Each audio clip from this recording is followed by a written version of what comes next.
from there. I'm trying to multitask right now. You got this, Flack. You can do it. Need to get in the mood. Need to get in the mood. Oh shit! I'm not even in my Liverpool onesie. What am I even doing? Onesie? Onesie? You've got a onesie? Well, now I don't have one. See this. No, I don't have like sports fans. My daughter doesn't even have a onesie anymore, and she's 3. If it wouldn't make me sweat right now to do the whole podcast in it, I won't. I would do it. That is a legitimate onesie. Does it have a poop flap? A butt flap? No, it's that's how committed. So it's a risk. It's a risk every time you wear it. Mm-hmm. I'm picturing you like at a game, like in person in a stadium, and you have to go to the bathroom, so you have to like strip to the waist. Yep. Because there's no Full lumberjack body poop romper flap. style. Yep, and it's so hot that I'm just completely nude underneath. Well, that's a given. You know, Yeah. underneath my clothes, I'm also naked. Oh my. Oh, Scandalous. All right. On that note, welcome to Grand Sumo Breakdown, the unofficial sumo podcast for official sumo fans. This is Ryan. This is Flerick. This is Jake. Top of the morning, dear laddies. This is Mac, and happy St. Patrick's Day. Happy St. Patrick's Day, indeed. I don't know if I can maintain that energy. That's nobody all you get. Yeah. Mac is drained for the rest of the episode. Yeah, I'm good. I'm good. But look, I have liquid energy. We're doing great now. I was gonna say you can't blow your turbo in the first 30 seconds of the podcast and then expect to hang out and chat for another hour, right? Yeah. Save that NOS. All right. This is our Haru Midway episode as we catch up on the first week of sumo action. We have spoilers through day 8. So if you've not watched day 8 yet, pause this podcast, watch it, and then resume. Thank you. Welcome back. Before we get into the exciting / somewhat disappointing action from week 1, we'll get to it. I'm coming around on this. Fascinating. Yes. Thank you. Fascinating.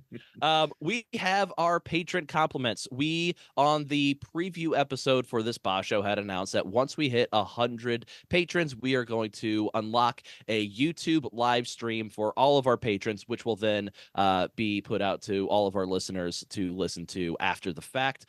We have gotten a slew of new patrons, and we are currently sitting 2 away from unlocking that Grand Sumo Breakdown live stream where we're going to be going over, it's basically going to be a bonus episode where we're going over all of the blood questions that we have received over the past few months. We're going to get all of those off of the table, hopefully all of them, and then chat with whoever decides to watch the live stream and go into whatever conversation may unfold from that. So it should be a really good time. We're looking forward to it. We need 2 more patrons to sign up.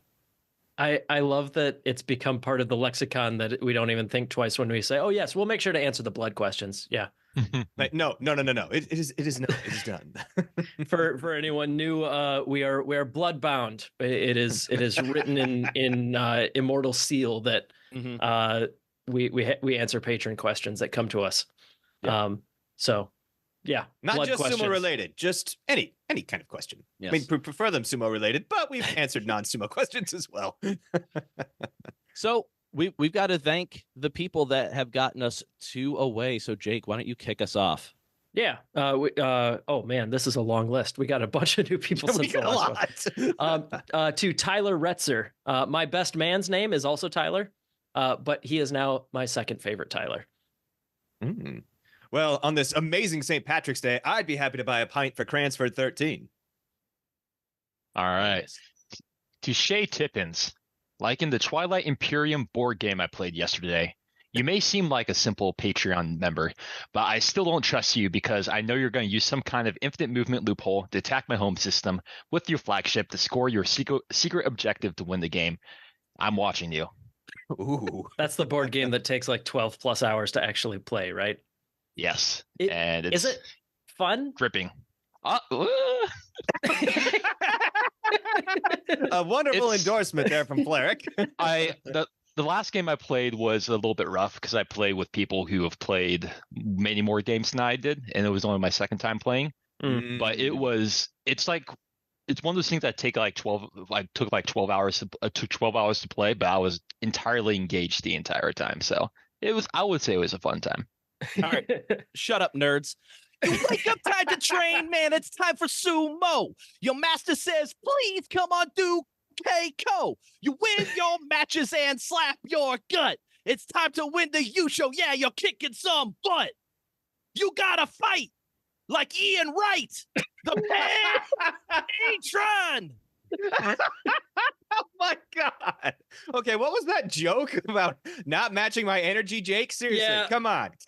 He had that in the chamber what's the going entire on? time we were talking. He knew it was coming and everything. Follow that, bitches. You should have given us a heads up so we could like properly Beastie Boy the last line of each or the last word of each line with you. Damn it! Next time a patron signs up with easy to do Beastie Boy lyric, I will let you know. Yeah. Do it. We'll save that one for inevitably when that totally actually happens someday. Yeah, of course. To Eric, I hope to give you the chance to wrestle for your name back soon. This is yep, that Eric from Chicago. Yeah. But no, seriously, thank you for joining the Patreon and supporting the show. HBO may not be the OG of the GSB peeps, but they got here ASAP for FOMO because YOLO. TY. All right. To longtime friend of mine, Will Edgar. From causing a ruckus in school to playing in bands, beer releases, and trips to Japan. Will, I've seen you do many impressive things over the years, including being the best Iowa fantasy football podcast backup co-host I ever heard. How you squeaked in there, I have no idea, but you've been nothing short of adequate. That said, despite that high bar, nothing has impressed me more than that video of you chugging that cuvee beer from last night. That looked disgusting. You Zulu warrior. Welcome to the Patreon. Will Edgar, actual longtime friend of Fleric, and I also know him. Yeah. He's a longtime friend, but Right, I know him. just getting it in there, just like, and yep. All right. And I knew him longer than Ryan, which is impressive. To all of our continuing patrons, but especially Panda Rucci, your determination and skills shine like a Yokozuna in the ring, achieving victories with each step forward, earning the admiration of all. Your relentless pursuit of excellence ensures that every challenge you face results in a triumphant Kachikoshi. Keep soaring higher, for you are truly a champion in every sense. That was ChatGPT again, wasn't it? Hashtag ChatGPT. Why haven't we been doing this the whole time? Can we have them write out the rest of the podcast too? That'd be pretty cool. We can try. Here's what you need to say. Boom, boom, boom. Can we just like give it all of our previous outlines and see what a ChatGPT Sumo? Oh my God, we have to try this now. Yeah, that'll be our April Fool's episode this year. All right, Jake, hit us with the Amazumo. Amazumo update. We got 4 tournaments on the calendar in the next couple months here, so keep your eye out. Coming up soonest on the 6th of April in Nashville, we have the Sakura Cup. Signups are still absolutely available for all of these tournaments, but if you want to just watch remotely, they will all be streamed. The Sakura Cup, not sure exactly where that will be yet, but it will be streamed live on YouTube on the 6th of April. Then after that, we have the Rollertown Showdown the week after on the 13th of April in Dallas. That one is going to stream on Dallas Sumo Club. The Rollertown Showdown is the one where everybody gets sorted into 2 teams, like a dodgeball style draft. Super fun. Hosted at a brewery, so the after party's right there. Highly recommend everybody go to as many tournaments as you can, but Rollertown, especially when there are so many people in Texas that do sumo wrestling. I just hope that everybody is doing what they can to try and show up in Dallas. Next up after that, on May 11th, we have the U.S. Open in Los Angeles. That's usually streaming on USA Sumo, the USA Sumo YouTube channel, so try it there. But yeah, the U.S. Open goes back 20 plus years, longest running and most attended tournament in U.S. amateur sumo. Get a lot of international guys coming for that one. After that, on the 1st of June, we have Nationals, U.S. Nationals. That's going to be in San Diego, hosted by our friends at Honu Sumo Club. That one's a ways out, so there's still plenty of details coming, but that one, that's going to be a big one. My first trip to San Diego. I've never actually been there. I hope I have enough time for, I don't know, like the zoo or whatever else they have there. Most importantly, though, however, huge announcement for Iowa Sumo Club. On the 21st. Yes, this Thursday, the 21st. Big news. Our patron Trent is going to be in town to kick our asses at Sumo in person. Fun. Patron and longtime real world friend of the show, judo black belt, going to come and absolutely trounce us at a sport he's never done before. I can't wait. Yep, can't wait. Absolutely. I've got a little bit of revenge on Trent I need to get after those compliments I received on the preview episode. Those were fully genuine. I don't know what you're reading into there. Yeah, I was about to say, hold on there, Ryan. All right, let's dive into the fascinating first week of the Haru Basho. We've got a Yusho race without any Sanyaku Rikishi within 2 wins of the lead, because at 8-0 is the last guy on the Bansuke, Maegashira 17, Takeru Fuji.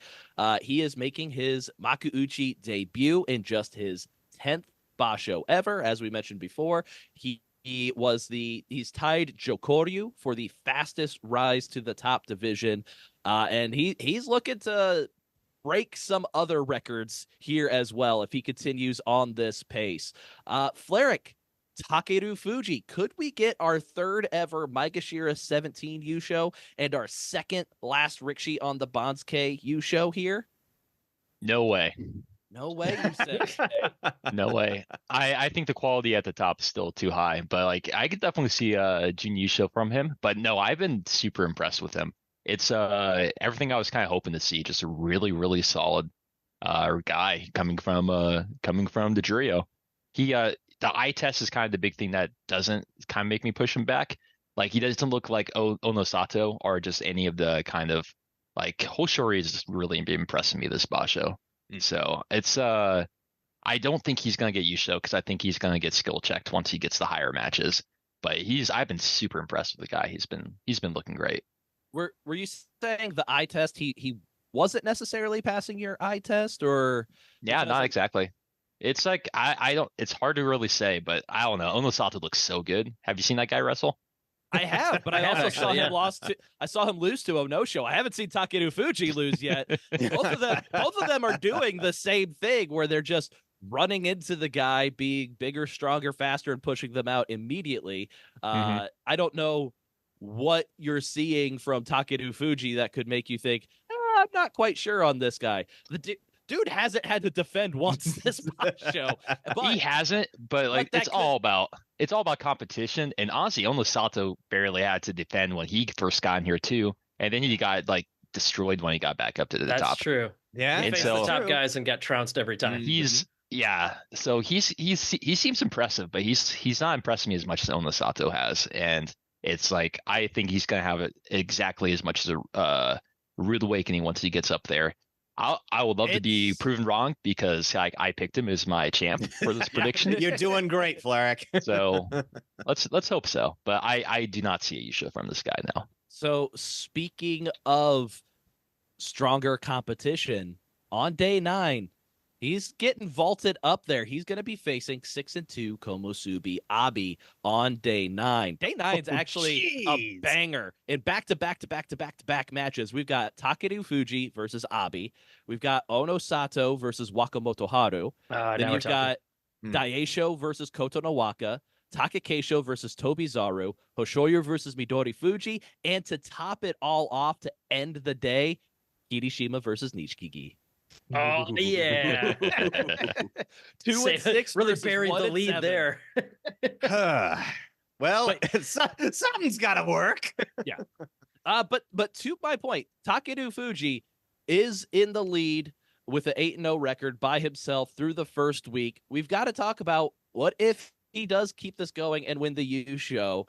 It would shatter the record for the fastest Makuuchi from pro debut. This is excluding Sandanme and Makushita Tsukidashi Rikishi. So it would be 10 Bashos to win a Makuuchi Yusho after starting in Jonokuchi compared to Takanohana and Asashoryu's 24. He still has a long way to go, but if he gets there, it would be absolutely amazing. And he would still break that record if he wins a Yusho 2 years from now. he would still have that Yes. record. That's how fast he got to Exactly. the top division. Yeah, and it, like I said, that record excludes Makushita and Sandanme Tsukedashi. He'd beat that record as well, because the quickest that anybody's debuted in Sumo to their first Yusho was Wajima, 15 Bashos after his initial So he's debut. still got a year for that one as well. Yeah. Almost. But Yeah, how that's crazy wild. would it be that we potentially could witness the second time an M17 wins? I mean, potentially. It hasn't happened yet, but we thought Tokushoryu was amazing. Imagine if this happens. Like, what era of sumo are we in right now? What is this? Man, it would have satisfaction to it long term, because Tokushoryu was like, yeah, he won, and the immediate ultimate story, Cinderella. yeah, Yes. the immediate storyline was like, wow, well, that's not going to lead to anything. Yeah. But like if Takeru Fuji wins, it's like, wow, this is the start of something big. And you know how narrative focused we are on GSB, so like, yeah, that's not that it's not a cool story that Tokushoryu won, but like that's the whole story. Yeah. Whereas Takeru Fuji, it could be like the Yeah. start of like the next big, you know, there's so much potential for where he could go from here. Yeah, my big like headline coming out of the first week is there's 2 Maegashira leading the Yusha race, and I'm somehow okay with it. Because as we get to the one Rikishi who has won back from Takeru Fuji at 7-1, it is Ono Sato, who is just finishing up his first year in sumo, and he is currently in prime position to possibly win a Yusho. As we said, it's a long way to go in this Basho. There's a whole other half of this to go. The competition's going to be ramping up, probably getting excited over nothing. But if it does happen, how cool would that be? But if it does happen, oh my God. Yeah. So, Jake, could Ono Sato realistically be the first Rikishi to ever win a top division Yusho in the first year of joining Grand Sumo? Absolutely not.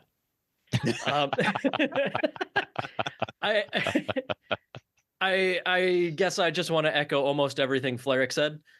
These guys look awesome, but yeah, Ono Sato, the loss to Ono show isn't the worst thing in the world, but like he needed to go undefeated into his run against the Ozeki and like the top guys if he wanted to be in the game. We don't have. I think part of why I'm guessing part of the reason why Ryan has the Takeru Fuji hype still at absolute maximum is that we haven't seen him face off against those top guys. I still think that they'll probably kick his ass a little bit, but Ono Sato, we know for sure that it already has happened that way. So like until I see him beating more Ozeki caliber guys, I feel like I got to rely on the data that we already have. And that's that those guys will beat him up. Yeah. His loss He went 0-3 against top guys last time. Mm-hmm. And, which is perfectly respectable. I mean, it's respectable not to be the best that has ever done sumo, right? Like almost everyone has been that way. But yeah, I just feel like there's a ton of hype, and I'm not optimistic, but yes, of course, I'm rooting for it to happen. I just don't think it will happen. But Jake, he looks so good. He does. He looks incredibly good. What I mean, to put my favorite thing that Ono Sato has done so far this Basho, on day 7 he lost to Ono Show because he couldn't contain his opponent in front of him. He got caught chasing a little bit, and he ended up off center, and that led to him stepping out. The very next day, Tamawashi, he won by doing an excellent job of containment. So it's like, I mean, it's not like he learned a lesson overnight that, oh yeah, I got to contain my opponent and keep them in front of me. But he made the adjustments to allow himself to do that, I guess I'll say. And I think that's a good sign for sure. I think both of these guys, Takeru Fuji and Ono Sato, when they get their first Henka, that's just going to open up so much doubt in their heads moving forward. Neither of these guys have been Hanka'd yet. They'll be mentally shattered by it. Yeah. What just happened? Once they do, it's like, it's going to be bad. I hate to break it to you, but I think someone might have pulled a Henka on them in practice before. I don't know. The way that these guys just charge forward fully and like haven't been punished for it yet is impressive. And you know what? Takeru Fuji going up against Abi with some. This might be the day. This might be it. Might be the day. Takeru Fuji's got to think about it. Yeah. You said Onosato. He's still in his first year of pro sumo.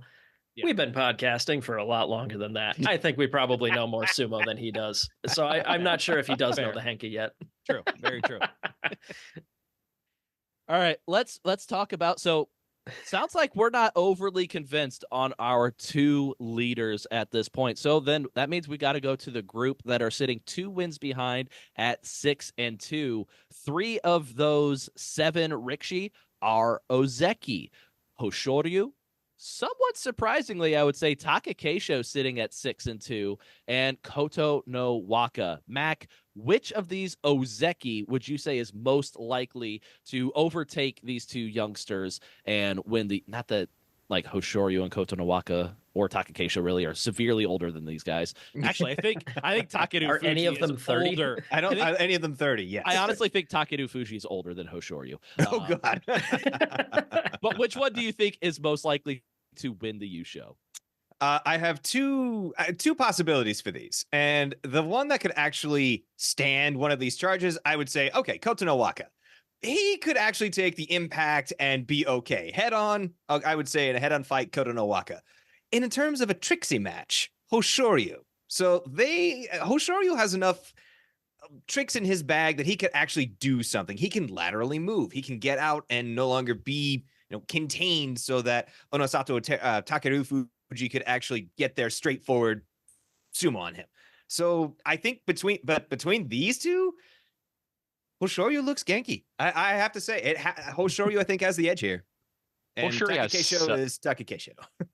Hoshoryu has such a good tachi. It's so quick. He I don't know, like he kind of reminds me of like where he is kind of like attacks. He just really wants to get on that belt, but it's just so fast every single time. It's his Asano-Yama match has to be. I know we're gonna get to it later, but my favorite match of this so far has been his match with Asano-Yama. He just continued his dominance. Good tachi, good attack. Just waited, and then it looked like he was gonna get taken out by Asano-Yama, and then he goes, "Nope, Uwatanage, you're done." Yeah, there's so much to like about Hoshoryu this tournament. I'm really liking him. Yeah, I think that Koto no Waka and Takakeisho, I think they'd be more likely than Hoshoryu to just try and straight up meet Onosato and Takeru Fuji head on. And if we're going to give the most benefit of the doubt possible to the new guys, that's their biggest strength is meeting somebody head on like that. And I think that Hoshoryu has more backup plans if that doesn't work. So yeah, I think that might be one reason that I would say Hoshoryu over the other 2 against these newcomers. But I think all 3 of these guys definitely have like the experience and the poise to weather a storm and come out on top. But yeah, I think between these 3, this is where in my opinion the Yusho is going to end up somewhere between these 3. I think I'm going to go against you guys once again, and I'd say I'd probably take Koto no Waka at this point over Hoshoryu. I'm still seeing a lot of like Hoshoryu winning at the Tawara, like getting pushed back, getting goofy stuff, not getting the advantage right off of the tachi. He does great to be able to reverse things and get things going his way. Like his match against Takanosho, like he lost that tachi. Takanosho was faster than him off tachi. He was pushed back to the Tawara. Did a great job in reversing that, but it's tough to keep that up for the entirety of the Basho. For me, I just think Koto no Waka might have a slight edge over Hoshoryu. I've been thinking that for a little bit right now, so I know I'm alone amongst you guys with that. But I put Koto no Waka as my top guy amongst the Ozeki to win the Yusho. And then we have Takakeisho. He's 6-2, but part of me just isn't buying it. Like he's 6-2, but I don't think he's been looking great. I just think the people going up against him just don't have the experience and know how to fight Takakeisho properly to get the win. Yeah, I think that's Yeah, to kind of slightly backpedal on that, I think I agree with you on the Kota no Waka is probably my favorite of the Ozeki. I kind of with you on that. I just love watching Hoshoryu do sumo. But to continue on with that thing, I don't know, Takakeshi Yusho, it's inevitable. You think Here it's I am, like inevitable at this convincing point? myself. Here I am convincing myself it's gonna be each Ozeki who can possibly win. I think it is kind of really gonna come down up to who's better on the day, which I think is probably a little bit of the excitement that kind of comes down to this. Uh, I know what you mean, where it's you never know about Takakeisho, but Takakeisho's been like that most of his entire career, and he won the like 2 U shows last year. So I I cannot count him out completely, even if he's looking a little bit iffy. Fleric, what about our Homosubi that is in the Yusho race? Abi having a very strong first week to the Basho. He has already taken out most of the Sanyaku competition. He's fought all 4 Ozeki. He won't have to fight Terunofuji. Yeah, he's fought all of his Sanyaku competition already. The rest is going to be people ranked lower than him. Is Abi a true Yusho threat this Basho? No, he's hot garbage. He's got Takeru Fuji tomorrow. No, you make a great point. I feel like he's less consistent than the Ozeki. He went like what 50-50 against the Ozeki went against. So Yeah, it's true too. yeah, I think he is. Yeah, it's gonna be down to whether someone from the Ozeki ranks can do better than 50-50 against, or however the math works out. He's only facing 3 of those matchups. But yeah, it's he's doing pretty. I just think the current Ozeki are more consistent. So I think he's definitely a threat to answer your original question, but I still don't think he's the favorite. Yeah, I think if he might sneak back into the conversation as the Ozeki start facing each other, because like at most one of those Ozeki can finish the Basho at 13-2, whereas Abi will only face Maegashira from here on out.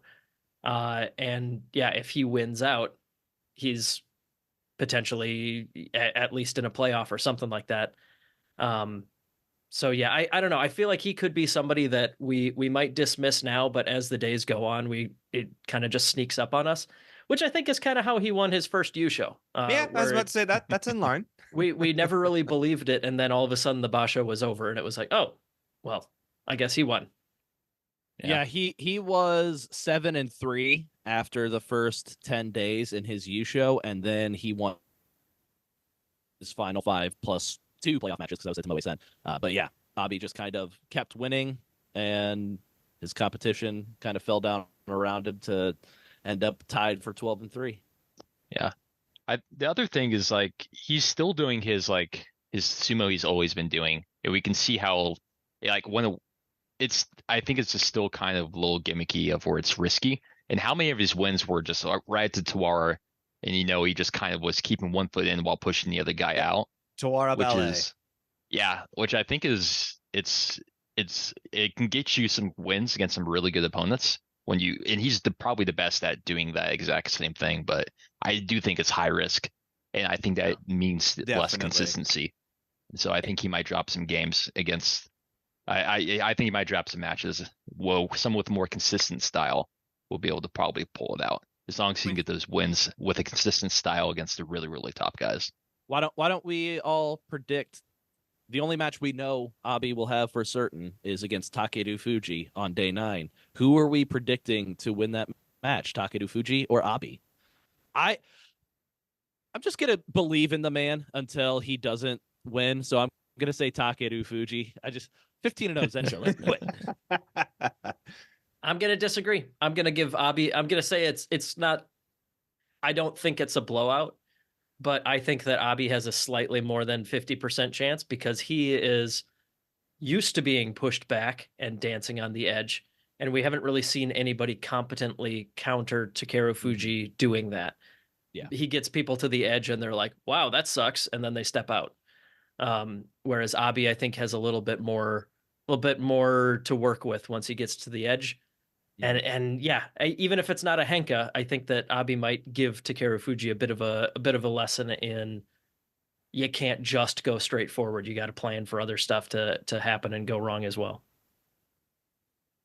Yeah, I don't think Takeru Fuji is gonna be the one who he's gonna be Yabi. I'd also have to agree, but I think it's going to be a Henka. I think there's going to be some flying Henka nonsense going on there. I would love for it to be Takeru Fuji's Henka lesson. I would also love for him to just plow straight through Abi. And yeah, absolutely. Agreed. I would love to see Abi get annihilated, yes. but at the same time. Yeah, exactly. I would love to see it happen, but my expectation is that, yes, the skill check will happen at some point.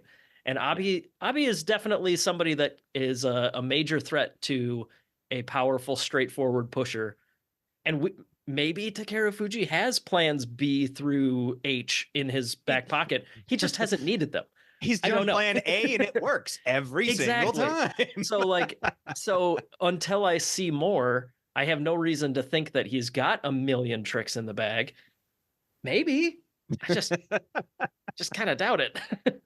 Oh, I forgot. I did have one more note on Takeru Fuji. Him starting his Makuuchi debut with 8 consecutive wins. I believe he is the 5th in the modern era to ever pull that off. I know most recently Kaisei, I think he started 10-0 in his Makuuchi debut in 2011. And the record is Taiho back in 1960, starting 11-0 and finishing 12-3 in his Makuuchi debut. Wow.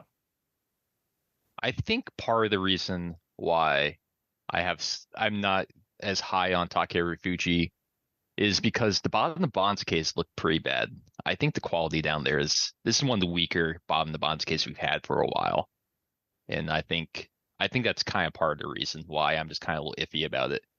Mid Banzuke has been, I think, still has some good quality people, and the top has been as good as it's been for the past couple years.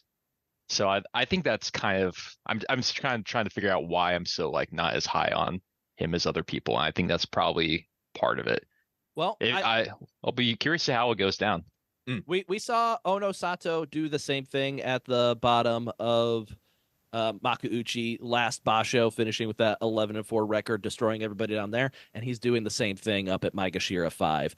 So we don't know if Takeru Fuji will follow that same path, but certainly Ono Sato showing that ain't my ceiling down there. I'm still head and shoulders above these guys. My ceiling is slightly higher in the Maegashira. Yeah, who knows? We don't know where his ceiling is yet. No, I know. I'm making a joke that his ceiling very well might just be in a different spot below Sanyaku than we thought. I don't know. Ono Sato found his. Oh, ow, ooh, that hurt. No, he's doing great though, for sure. Ryan, do you think this bottom, the Banzuke, is weaker than last time? You think it's about the same as always been? No, I definitely think the bottom of the Banzuke is ass right now. Yeah. I just need to look and see what it was last Basho to know if I think it's more ass or same amount of ass. Yeah. Yeah. It's compare the ass, Ryan. How ass is it? They're both pretty ass. Okay. Yeah. I'd say they're fairly comparable. Comparable asses? Yeah. They're both I have it up here. I've seen there's Endo who's kind of looking similarly kind of out of sorts. There was an Ono show last time who did quite well. But yeah, a lot of people who dropped down to Juryo with Tomokaze, Takeru Fuji, Oyama, Bushozan. You make a good point. I think you're probably right about that. Yeah, the bottom it's just of the very apparent to me. Yeah, to me this time. We don't talk about it as much as we talk about the top of the Banzuke, but the bottom has been very fluctuating recently. We've had a ton of new guys with making their debuts and stuff. Had quite a few Basho recently where we've had 5 guys coming up from Juryo and sending 5 guys down. So yeah, there's been massive turnover, bad records at the bottom of Makuuchi over the past 3 or 4 Bashos. Speaking of bottom of Makuuchi, we haven't talked about all of the 6-2 Rikshi yet. We have Maegashira 10, Mitake Yumi returning back to life. Sada Naomi making that late career Sanyaku push to become the oldest Rikshi to ever debut. in the Sanyaku ranks. And we still have hope. There's still hope. We've got Shonan Naomi bouncing back from his dreadful performance last time, looking more like the Shonan Naomi Jake always thought he could be. So, Jake, which 2-loss Maegashira is... None of these guys are winning the Yusho, but which one's most likely? Our friend and fellow Shonan Naomi fan, Jake out of Indiana, got me hyped that one Basho on Shonan Naomi, and I was bitten hard. I will not make that same mistake quite yet. Probably someday for sure, but no, he Sadanomi feels like a little flukish. I haven't seen like him looking dominant or anything like that. Shonan Naomi, I think that his ceiling is just higher, and he's shaking off a minor injury that we weren't aware of or something along those lines. But Mitakayumi, I think he's legit. And yes, I know that Shonan Naomi beat Mitakayumi, but I do think that Mitakayumi is, being the former Ozeki, being somebody that we have seen what he looks like when he's doing well, I think that he's kind of returning to form here. I think that this will be a theme for me, at least, bringing up later as well. But I feel like there's some nagging injuries that are not visible that have been troubling Mitakayumi for a while, and he seems to be doing better. I know 6-2 from the bottom of the Bansuke isn't like blowing away expectations for a former Ozeki, but he's definitely my pick. He looks like the Mitakayumi who stayed in Sanyaku for 20 years or something stupid. Yeah, God, he was a Sekiwake for it was legit 3 or 4 straight years, wasn't it? Mm-hmm. And then before he made Ozeki, this is the good form. Yeah, this is the form that I think he had when he was at his best, and I would pick him if I had to pick one of these 3 guys to win. But he's broken our hearts so many times. Mm-hmm. Can we trust this? Can we finally trust him? Absolutely and say, not. Can you do? But more so good, than the other 2. Don't be a fool. More so than the other 2. But no, I'm not saying that I'd give him better than a couple % chance to win. But that's more than these other 2 guys.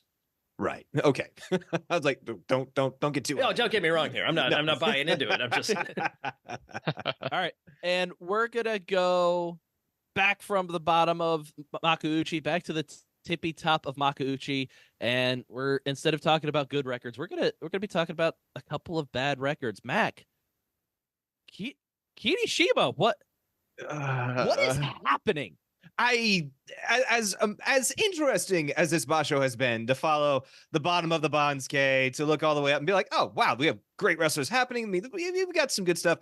Kirishima is the antithesis of this, because he has been a disappointment from the beginning, and I don't know why.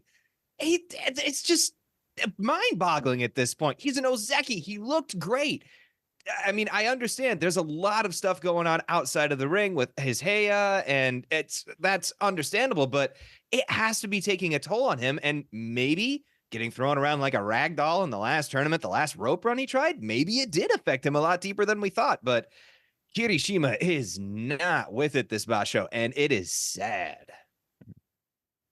I think I remember reading somewhere that it's between, I think, Hatsu and Haru is kind of their holidays, their kind of time off, kind of between Bashos. Because I think during the New Year time, they were kind of busy with a lot of making mochi, which is pounding some mochi. But yeah, going to shrines, a lot of New Year kind of stuff that usually a lot of sumo heias, they have a lot of stuff to kind of do during that time. But after that, kind of February is kind of where I think they take a little bit of time maybe to go back and see families and stuff like that.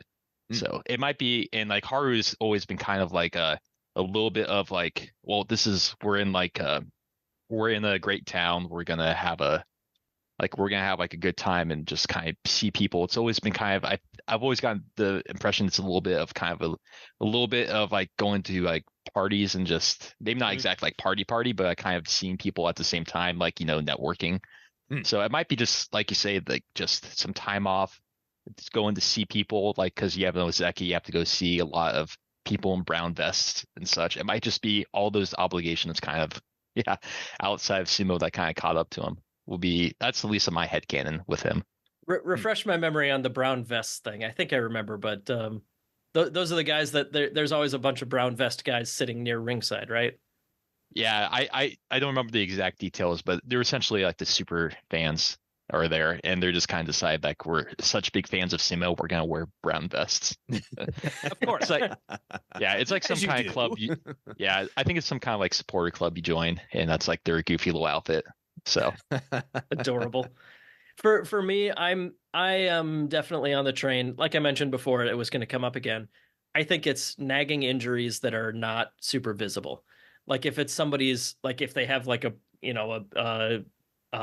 weak elbow or a knee or something like that, it's more easy to see what they're favoring. Kirishima doesn't seem to be like super obviously favoring anything. He just looks like garbage. Right. So yeah, so like, I think it's not like he's losing all these matches closely. It's like, dang, lost another one. It's like, no, yeah, he they're not looks coin flips. awful. And Yeah. like the 2 matches that he won, he somehow also looked awful, but he fought Meisei and Oho, so they weren't doing a whole lot either. But Mr. Kinboshi and Mr. Kinboshi, you mean? Yes. well, that's a different That's a different, story. different discussion. Not the most the hardest earned Kinboshi ever for sure. Yeah, But no, I think that that pure speculation, but we were chatting about this in our Discord, and it was Foxfire who brought up back injury would be an explanation Ooh. for what we've seen. He just kind of looks stiff. His Tachiai isn't very powerful. He's not really putting that forward pressure on too much. Back injury could be something like if a news article came out tomorrow that said, yeah, he's had a back injury, he's pulling out, we would all be like, yeah, okay, that makes sense. Yeah. The only thing with like the injury is like he was training like he always was leading up to the past few Basho where he was dominating. He was like going up against Koto Nawaka a lot in training and beating Koto Nawaka quite a bit in training. Like everything leading up to the Basho seemed like all systems go for Kirishima. So unless like it came up just like within the last final days before the Basho, or maybe one of those first 2 matches that he lost. Yeah. Or maybe it's just distraction because it's the last Basho in the Michinoku Beya, and he's going to be transferring over to Otowayama Beya after the Basho. Maybe a confluence of all these things. But yeah, there's something severely off with Kirishima, and hopefully he's not broken like Mitake Yumi, and we just never see Kirishima again. I honestly don't think that's the case. I hope not. I think he'll be fine next Basho, but man, drama at home and probably something physical that's bugging him. Those perfectly reasonable explanations if he recovers. But yeah, if he's just broken like the way that Mitakeyomi was once he hit Ozeki, he just decided he wasn't really all that good anymore. Yeah. I don't know. That would suck. I don't know that I've seen somebody do as good as Kirishima did in the previous year and then just come out and be so bad. Yeah. For no obvious reason. Mm-hmm. Yeah, that's a great point. I thought he just looks like out of shape, but the fact that you say he had some practice matches where he was doing well, it would kind of make a lot of sense that it would be some kind of actually injury. I hope it's nothing too bad. Yeah, absolutely. I would hate to, like I said, I don't think it's going to happen. I think Kirishima, I don't think he's scraping together Kachikoshi this Basho. I think that's out of the question. He's sitting at 2-6.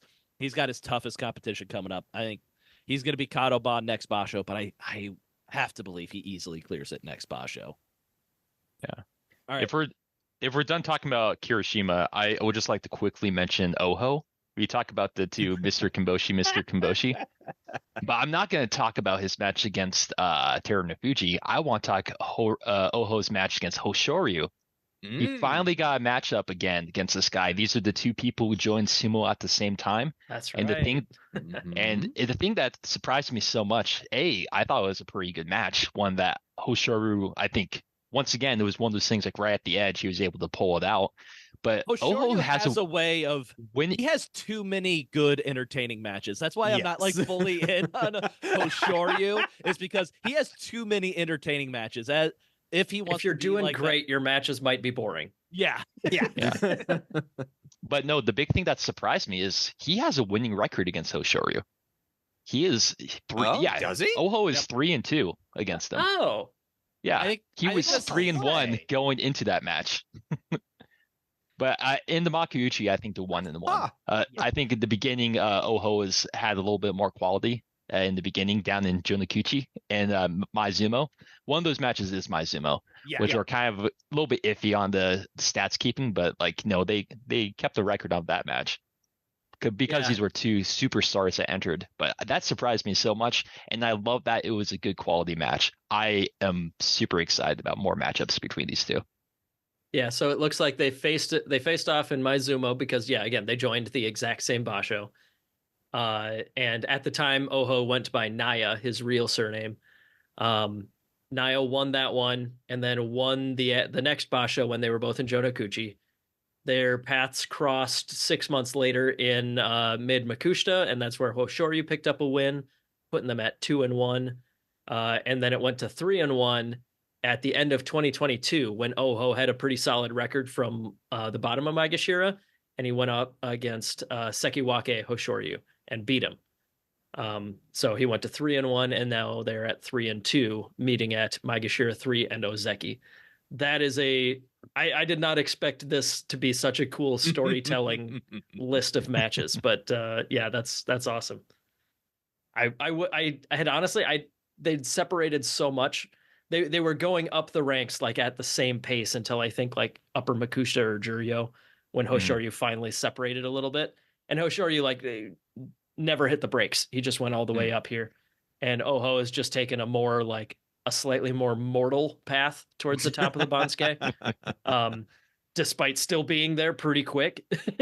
6 years and he's in the Joy is not bad at all for somebody that joined as young as he did. So yeah, either way, that's a pretty cool story. Thanks for reminding me about that one. Yeah, no problem. I forgot about it until I saw the stats on Kitamiyama's video. So it was a good time. This makes me much more excited to see Oho up in the Joy. Hopefully he gets Kachikoshi. You might be muted. Yeah. I'm not muted. I was just saying very quietly, you're not making me buy into Oho. It's not. Oh. I know we're not, but I think the rest of us are at least a little bit. He lost to, let's see, he's faced 3 Ozeki and he's lost to all 3 of them, which is, again, mortal. As you do. He beat the corpse of Teruno Fuji. He beat the corpse of Teruno Fuji. He beat a Daisho who's doing okay, and he beat an Atami Fuji who's doing okay. Yeah. I don't know. Seems like a perfectly reasonable first week.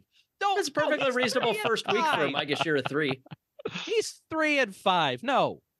And he's faced all the toughest competition he's going to face, except for, let's see, which Ozeki has he not faced? He has not faced Kota no Waka, who I absolutely would favor to beat Oho. But, I don't know. Oho's doing fine. It's his highest rank ever, and he's, like, doing okay. Yeah. Just seeing Ryan and just like now, like that's worth it. That's worth it. I honestly don't care about Oho as much as I care about making Ryan upset. So, exactly. Same.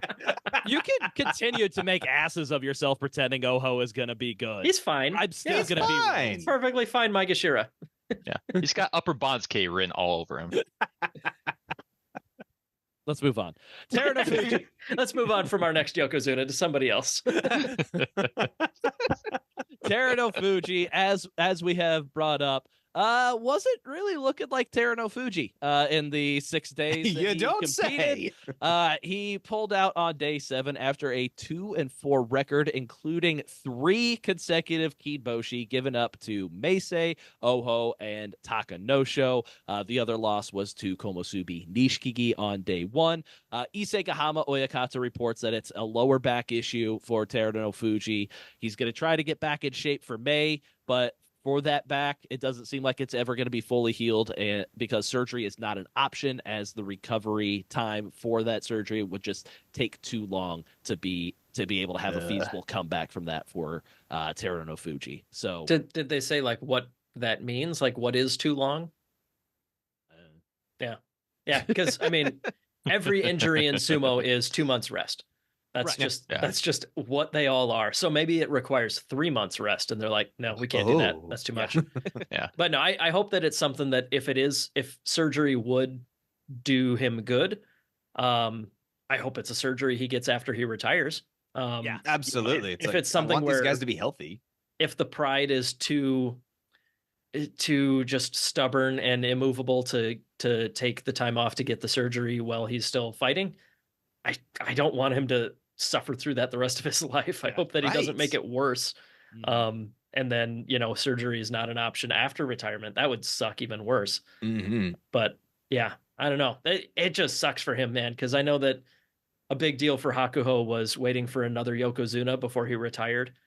And if Terunofuji is hoping the same, he might be a minute. According to you guys, Oho's already up at Maegashira 3, so he might not have minimum to wait like too long. 5 That's or 6 a great point before he could hit Yokozuna, though. I'd say so that's still a whole year, Ryan. He's just waiting for Oho. That's all. Just waiting for Oho. Just waiting for Oho. I've waited so long for you.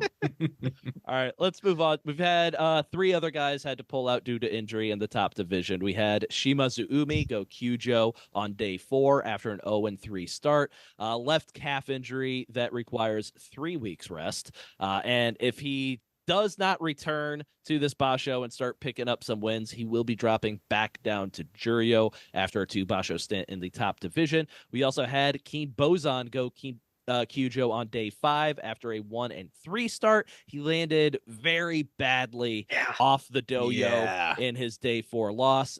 Based on the tape that was on his neck when he came back, probably a neck injury. But he did return on day 8 with a win. Looked pretty decent. We'll see how that goes. Yeah, I heard the term cervical sprain or something, which sounds awful, and especially sounds awful if you forget that prefix applies to the spine. Because when I first read that, I'm like, I'm not sure I remember my biology well enough, but the prefix there's what is a cervical? Yeah. But sprain's good, right? That's just muscular, maybe? Yeah. I don't know. I was he the one that like a year ago had like so much tape on his neck it looked like it was holding his head on? I don't think I can't remember Who was that? I don't know. I thought it was Kin Bozan, and if so, that if he re-aggravated something that already was there, that's a bummer. Yeah. But yeah, he's back. He sat out 2 days, came back with a win. We'll see how that holds up for him. And then Tsurugisho goes Kyujo on day 5 after a 2-2 start. That taped knee finally gave out. Like, it's been an issue for a while, and he finally pushed it too far. I haven't gotten anything definitive, but everything I've seen, it's like potential ACL, MCL, and meniscus injuries with 2 months of rest prescribed. So this could be a multiple Basho thing, because if he's resting for 2 months. To all our listeners, we're not laughing at the injury. We're laughing at the recovery time. Yeah, it's always like, oh, he'll be fine by next He'll be fine. 2 months rest. I want to go back now and see what Wakataka Kage's like medical certificate said after he sat out for like 4 Basho due to his knee injury. I wonder if it would be feasible to, maybe we have to start doing it going forwards rather than try and find old data, but like see what was prescribed during a Kyujo and then see when they actually do come back. Yeah. Because they're all 2 months. Keen Bozan's was like 7 days rest, and he was back in 2 days. And we've seen Asanoyama a lot over the past year have these injuries where it's like 2 weeks rest or something, and then he comes back within a week. But yeah, it'll be that would be an interesting thing to start doing. It seems like the diagnoses are always like giving at least clearance to not re-enter the Basho. Yeah. But then also if it's a severe injury, they always seem to underplay it. We did also have in Juryo, Shirokuma pulled out today, non-disclosed, I think a back injury for him, but we also did have Hide no Umi had to pull out for 1 day due to diarrhea, and then he was back the next day. Oh. Hey, brown mawashi detergent, do the rescue. Brown washi. I thought for a second you were saying like he pulled out because he had a hot date with a babe. Was he the Sumo and Babes guy? Yeah, I'm pretty sure. Yeah, but yeah, no. Hide no Umi pulled out of day 3. He was back on day 4, and the reason given was like gastro something or other. And so yeah, he had the tummy troubles, as we would talk about with my daughter, and then he was back the next day. Just had to purge the demon, and then he was fine to re-enter the tournament. Yep. Also, down in Juryo, Waka Takakage is dominating as expected, but he is one back of the lead after he had a bit of a stumble on day 8 against Chiyo Sakai. And leading at 8-0 is your next Pixie obsession, Asakoryu, who is 8-0. I don't think really anybody expected that from him. He's sitting at Juryo 8. And so he still has a few wins to go until we can expect to see him up in Makuuchi next Basho. But he's lining himself up well. Hang on. Did you say Pixie Obsession? Yeah. So Asakoryu, you may have known him as Ishizaki. He was Ishizaki until September when he took on the new Shikona Asakoryu. He's, 176 centimeters, 120 kilos. That's pretty little. Okay. All right. I was like, hang on. I had nothing going into this. I'm like, Pixie Obsession. Like, what the heck? Yeah. Is the band the Pixies big fans of him? No, what's going on? No. Pixie is a term that I've seen online for the guys like Enho, Midori Fuji. And so Asakoryu fits that bill as well. Because compared to Midori Fuji, he's a little bit bigger. He's a tiny bit bigger than Midori Fuji. He's like 2 inches taller and maybe like 10 to 15 pounds heavier. Okay. Is it one of those? Okay, He's a small boy. Muscle. That extra weight is all muscle. He's like a cross between Enho and Ishiura. Ooh, solid. So yeah, Asakoryu is leading down in Juryo, and Haku Oho, I think surprisingly, only sitting at 5-3 currently. And I think the one thing that really shows me that Haku Oho isn't either back to 100% health or is really distracted by the whole Miyagino Bea situation. He lost to Aqua by Kakenage. And if you lose to the one thing Aqua tries to do every match, it just shows me your head's not fully in the game. You know what he's going to do. I think it just confirms that Haku Oho is like mortal.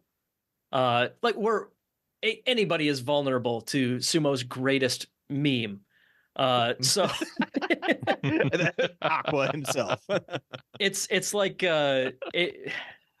it reminds me of like Fleric when I got that leg pick on you at the Indiana tournament. It's like it works just enough to convince me that I should keep trying it. The stupid leg pick that I always try and always get caught in, except for sometimes it works and it's awesome. And I Teruto Yoshi with the Ashitori. The exact same leg pick that I try. Yeah, same deal. He got it once or twice and tried it forever. Do you see that Takanosho tried to do a leg pick? Like I think on day 4, it didn't end up working. It did not work. I don't remember that. Maybe my brain selectively deleted that memory. I remember the Ura versus Daisho one where he would have gotten the leg pick if he didn't accidentally step backwards out of the dohyo. He would have absolutely gotten Daisho there, but I don't know. He would have wrapped up the leg. I don't know if that would have meant a win though. That's a guaranteed victory when you're in that position, Jake. How dare you? You know what? You're right. My lizard brain is like, yes, leg pick. Yes, unbeatable. He had him. He's just like me, for real. Exactly. I need to give Ura some tips. The only other notes I have down from Juryo are Kotoeko Aoyama. Aoyama, shockingly to us at least, competing this Basho. He started off with 2 wins, but he's lost 6 in a row, really showing that knee is injured. Kotoeko is 1-7. Both of them are Juryo 11 and below. Real danger of dropping down to Makushita. Before we take a quick break, was there anybody else in the top division you guys wanted to mention real quick? There's this guy, Oho. I think he kind of looked pretty good. Yeah. I just wanted to bring up real quick. I did some research to confirm it. I have landed an Ashitori more recently than Ura in live competition. Oh, jeez. Well, we mentioned it. We mentioned it somewhat recently, but the last Rikishi to pull off an Ashitori in the top division is still Terutsu Yoshi, who is still banging around Makushita at this point in time. So yeah, there hasn't been a top division Ashitori for a while. Anybody else? Sorry, I'm distracted by that. I need to go look into that. He's absorbing. He's compiling. No, let's see. I had a couple notes on guys that I wanted to bring up. Takayasu started off pretty hot. He's still doing okay, but like this Basho, he and I think Kota Nowaka is going to kind of take that mantle of being like the big guy that will toss you and then immediately be the most bored man in the world. Like Takayasu had a couple of them already this Basho, but then Kota Nowaka's also had a couple, and I'm like, yes, there is that attitude that that the Ozeki rank has been missing since Takayasu was there. Try harder. Hokuto Fuji took an entire 2 body weights on his face onto the Tawara. He's not doing great, but that was absolutely the worst insult to injury. Injury to injury, because he's been bandaged ever since on his face. Yeah. Ow. That Definitely sucked. Ow. Mm-hmm. Yeah, that's who I had that I wanted to bring up. Anybody else? No. And then just the latest on what is going on with Miyagino Beya. Tamagaki Oyakata, who is in charge for this Basho only, has stated not doing this again. And it sounds like there's been conversations between the Isekahama Ichiman and the JSA as a whole. And the most likely outcome, I don't think it's been officially announced yet, is that the Miyagino Beya will be absorbed by the Asakayama Beya following this Basho. So the Miyagino Beya will be no more. Everybody, the coaches and all the Rikishi, will be a part of Asakayama Beya, which is the former Kaio. No word on if Miyagino will be able to split out after a certain amount of time, start his own Heia again. But as of the Natsu Basho, Miyagino Beya will be no more. But Miyagino will join all of his Rikishi at the Asakayama stable. So with that, last Ashitori note, not only did Terutsuyoshi get the last one that in the top division, he's gotten the last 10. Oh, geez. The last 10? Are you sure? The last 10 Ashitori in the top division. They were all in 2022. And yeah, so wasn't there a Basho he got like 3? There's a Basho where he got 1, 2, 3, 4. He got 3 in a row. 5. He got 5. Oh, okay. no, I'm sorry. This is listing both winner and loser. Yeah. So yes, he got in the last 5 Ashitoris, but that shows up as 10 entries in Sumo DB when you do a query, because it shows both sides of the match. You gotta click wins only. Yep, there you go. That's what I was missing. But yeah, so the last 5 of them, and they were all in 2022, and yes, he got 3 of them in July of 2022. That's what I'm remembering. It was like there was 3 of them. He just bang, bang, bang. Yeah, that absolutely nuts. But yes, that was before Aqua's Kakenage. That was the most deadly sumo meme maneuver. All right. With that, we're going to take a quick break, and we're going to get updates on the GSB belt and the new GSB loser belt. If you enjoy the Grand Sumo Breakdown podcast, you can leave us a 5-star review on Apple Podcasts or your favorite podcast listening service. You can find us on social media, Facebook, Twitter, Instagram. Just search for Grand Sumo Breakdown. Support the show on Patreon and check out our blog, grandsumobreakdown.wordpress.com. If you have any questions, comments, or corrections, drop us a line at grandsumobreakdown@gmail.com or give us a call at 805-613-7866. That's 805-613-SUMO. Also, watch us on YouTube. So my brain hurts a little bit. We're doing 2 GSB belts right now. We're doing a 3rd iteration of the original belt, which is going as expected. Dewa Taikai beat Sawai Samu in the very first match of this Basho. Held it for a couple more matches and then lost to Inami. So the belt is currently sitting at Jonakuchi 8 West on 4-0 Inami. We kind of expect the GSB belt to rocket up through the lower divisions, because generally the lower divisions are kind of like almost like a single elimination tournament, and one guy will end up at 7-0 and will have collected the GSB belt from anyone else in his division who might have had it, and then he gets promoted to the next division. That's generally how it goes up until upper Makushita, generally, where last time around the belt sat for like 3 years or something stupid. So we'll see what happens there. But for now, no surprises in the GSB belt number 3. However, the loser's belt is it hurts my brain, and I swear I need to do this math. I need to do the work like 2 or 3 times to make sure that I know that I've done it right, because it is so hard to. It's so hard after these years of doing the GSB winner's belt to then look at the losers and make sure that the losers, whatever. I've made multiple typos that I've had to go back and fix.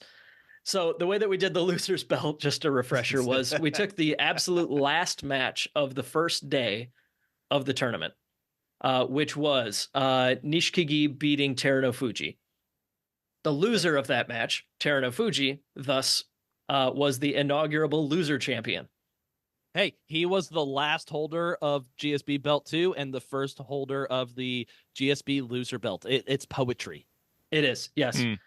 Because he lost that match, the Yokozuna maintained his title of the GSB loser champ. Fortunately for the Yokozuna's pride, he was able to beat Ura on the next day. Ura took the belt. And then Kirishima lost to Ura. So no. Kirishima had it. No. But remember, Kirishima has had a lot of losses, but they weren't all a huge streak. So he pretty quickly lost it to Meisei. By beating Meisei, Meisei became the loser champion for 3 days. And then just today on day 8, Hiradomi lost to Meisei. So Hiradomi is our current loser champion, right, which is kind of ironic because he's also my chump. I should be happy about this, but yeah, we'll talk about that next. And I'm going to go pour a drink because, oh my God, my chump is doing horrendous this time around. Hey, the loser belt's doing what it should do. Started at Yokozuna. We're at Maegashira 4. It's doing it's at Maegashira 4. It's going down. Yep. And it will continue to go down for sure. Yep.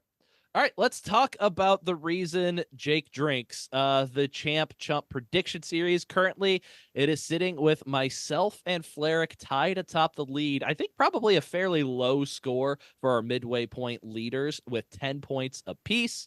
I have Koto Nowaka as my champ and Diamami, that little bastard, won 4 matches in a row, but he still lost his first 4. And then Fleric has a team of the undefeated Takeru Fuji and Oho with the doing his best to cancel it out. Yeah, doing his best to cancel it out. The big -3 points for the Kinboshi for Oho, as illegitimate as that Kinboshi is due to the state of Teruno Fuji. It still counts -3 points. I don't count. Like, in my mind, Oho and Takanosho at the very least don't actually have Kinboshis. I'll give it to Nishi and Meisei, but Oho and Takanosho were facing an absolutely dead Teruno Fuji, and it shouldn't count. It's whatever you say, buddy. Slander.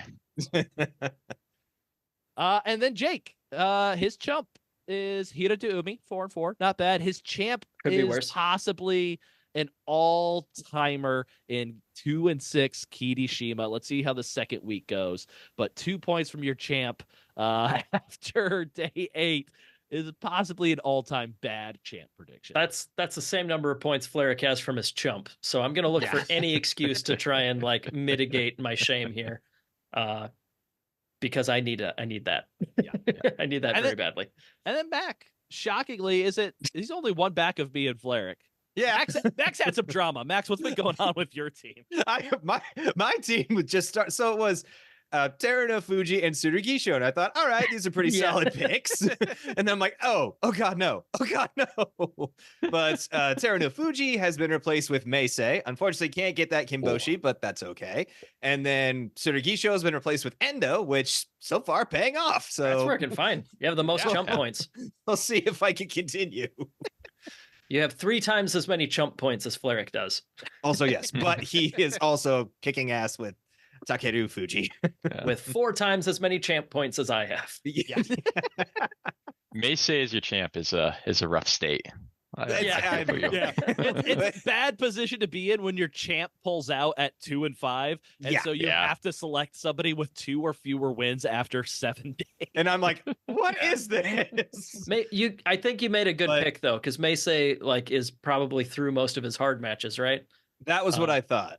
Mm-hmm. Yeah. So hopefully he's similar to how we discussed Abi earlier. Hopefully Meisei's match. Well, sorry, not hopefully. You are probably hoping that Meisei. I am hoping, yes. his lower competition might give him a second week boost. Yeah, we'll he see. still has potentially 3 Sanyaki Rikshi to fight: Hoshoryu, Abi, and Nishikigi, which isn't a big deal because Nishikigi is finally doing what we thought Nishikigi should have been doing for a long time. Nishikigi is 1 and 7 at Komosubi. Not like disparaging Nishikigi, is just like this is who we thought he was, and he's done. We're reverting to the meme. Yes. Mean, not meme. Yeah, I think you said it right. No, you're Reverting right. to the Actually, meme. reverting to the meme. Let's do. Oh, wait, let's the keep meme was that. winning. But yeah. Oh, The God. meme was winning. This is breakdown. This is breaking down. Hey. Move on. He beat Terano Fuji. I mean, I think he's still pretty happy. All right, Is the Yeah, eater of after that worlds, but day like one- smaller worlds. Yes, Yeah. tiny world. Is the eater of moons. eater of dwarf planets. Yeah. They're not real. All right, let's move After he on. won day 1 and got that Kimboshi, I was just like, oh man, Ryan almost picked this guy. What a great world that would be. Technically, it's not a Kinboshi though, because he's Komosubi, so he would not have had that penalty. You wouldn't have got it. Oh, okay. Good call. All right, let's move on to our lightning round. Jake, who has impressed you the most so far? Takeru Fuji and Onosato. Yeah, easy enough. Anybody else going to say somebody other than our 2 rookie Yusha race leaders? Tommy Fuji actually been able to pull a win off of Takakeisho. Not bad, dude. Yeah, Tommy Fuji sitting at 4 and 4 at Maegashira 2. Better start than he had in the previous Basho. Did lose to future Yokozuna Oho though, so there is that. That's not shameful. No, nothing wrong with that at all. Who has disappointed you the most so far, Fleric? I will go with Kirishima, unfortunately. You don't say. Really? Mac, you got any other names? Nah, that one just hurts. For me, obviously it's Kirishima and Terano Fuji. But I'm also going to say Kita Nowaka at 1 and 7. I expected better of him, and He had some hype on him. he had a little bit of hype on him. He's still a fairly young guy, but still like 5 and 10 in his first Makuuchi Basho, and now he's 1 and 7. It's, I don't know, losing a lot of support for that guy. And Jake, He's dead to Ryan. about pretty much, yeah. Jake, any other disappointments? No, God no. All right. Can I add more to Kirishima? Yes, by all means. Okay. Mac, favorite match of the Basho so far? Hoshoryu versus Asanoyama. I loved how Hoshoryu was just like, nope, you're not winning this. Bye. For me, I'm gonna go with the protracted Takayasu Takayumi old guys with That's my pick too. not enough strength to finish the other guy off, and so the match is going on for far too long, and it's just a matter of who gets more tired first. It's kind of a testament we've been doing this for a while, that these old people matchups is like really doing it for me, because I felt that way too. Yeah. Because it's just kind of like, oh yeah, I remember these good days, and just seeing like where they're at now, like just it's good stuff. That hurts because I'm pretty sure Ryan is the only one who's younger than either of those guys. Yeah. And they are old guys. No, Mitakayumi's younger than us. Oh, you're right. Okay. Sorry. Yeah. Mitakayumi is 31. Takayasu's 34. Yeah. Yeah. So, yeah. So Ooh. we're all in the neighborhood of Takayasu. But yeah, fair enough. For me, the storyline of Oho versus Hoshoryu was put over for me to really enjoying that match. That was a good match. I cannot deny that. That was an entertaining match. All right. Most exciting potential matchup. I mean, Takeru Fuji versus Ono Sato. Absolutely. And then you could also sprinkle in, like, if they keep winning, like Takeru Fuji versus Koto Nowaka, Onosato versus Hoshori, like stuff like that again.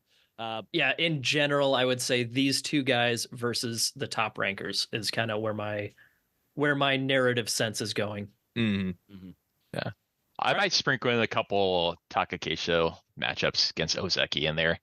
I'm curious to see how he stands at the moment. I honestly feel like with Takakeisho, this is going to be get to 8 wins and then stop trying.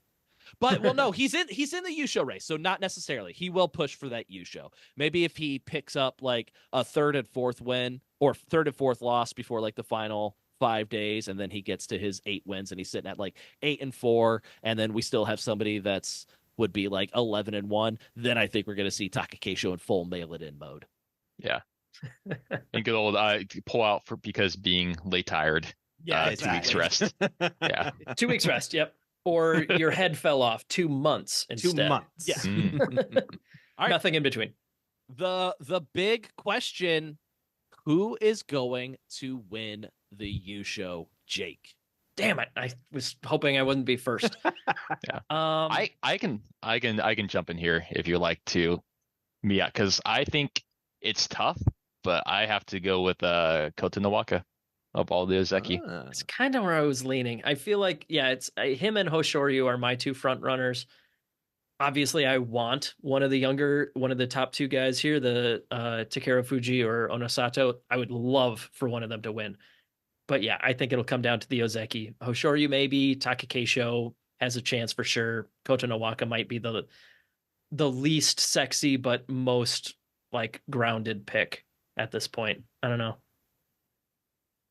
I got to go with Hoshoryu on this one. Just for the experience and for the bag of tricks. I think a couple more matches against Koto Nowaka, he'll have him figured out, and I think maybe this is going to be the start of it. Last Basho, you all had predicted Teruno Fuji would win, and I was eating up the hype of Koto Nowaka, and so I predicted he would win on the Midway, and I wasn't far off. He lost in a playoff, and this time you all are selecting the Ozeki, and I'm just going to once again be my own little hype machine. Not for Takeru Fuji, but I'm going to say Onosato. I think he is so big and so strong and so fast. I just think he's going to learn from his 0-3 mistakes in Sanyaku last time, clean that up a little bit, and why not? Onosato Yusho. Honestly, I think you're not wrong. If like we'll just see. A couple, he feels like he's just a couple adjustments away from being the complete package. He really does. Absolutely. All right, Jake, you have some notes from a listener. Yeah, this one is thanks to William, a friend of ours on Instagram who likes to send some fun facts, and here is a cool one. Basically, if you look at sumo history of the second half of the 20th century till now, there's basically been one guy for each decade that has just won roughly half of all the Yusho in that decade. So we start with Taiho, who started winning in 1961, and we all know he's on that Mount Rushmore of sumo for sure. In the 70s, it was Kitanomi. In the 80s, Chiino Fuji. In the 90s, Takanohana and Akebono both won a buttload of Yushos. And in the 2000s, it was Asashoryu. And Hakuho managed to kind of get part of 3 decades because he started winning like crazy before 2010 and continued all the way up through the 2020s here. Hakuho, obviously an exception to every rule, but in the strictest sense of this, the strictest interpretation here, you could say the 2010s was his decade. Okay. What that kind of means though is it not only is this kind of a cool way of looking at sumo history in terms of the era of which guy was the guy, but it also kind of emphasizes we probably have our next the guy right now. And that could be somebody like Hoshoryu, Koto Nowaka.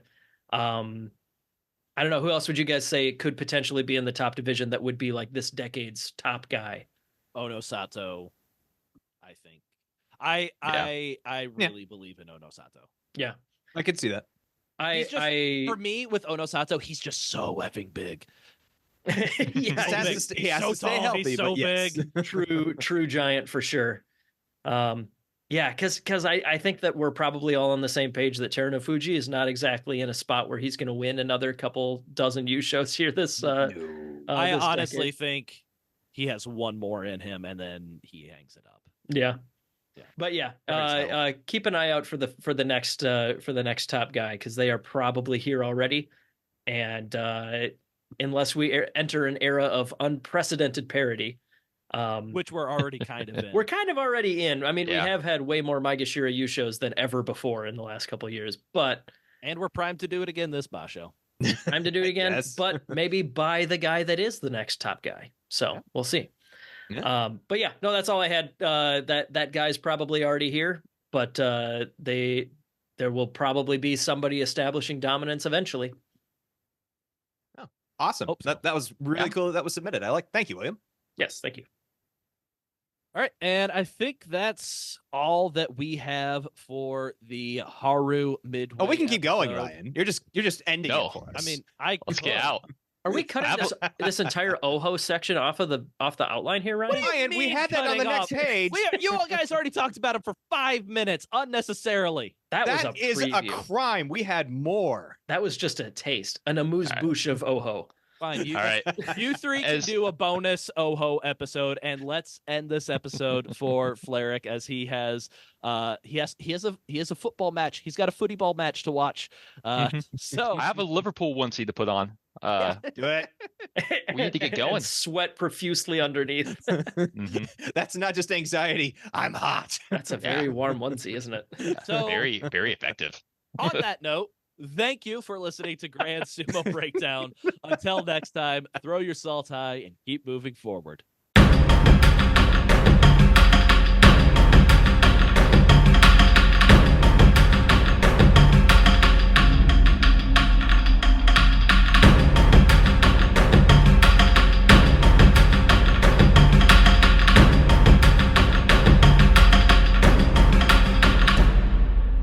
You know, Yeah. underneath my clothes, I'm also naked. Oh my. Oh, Scandalous. my.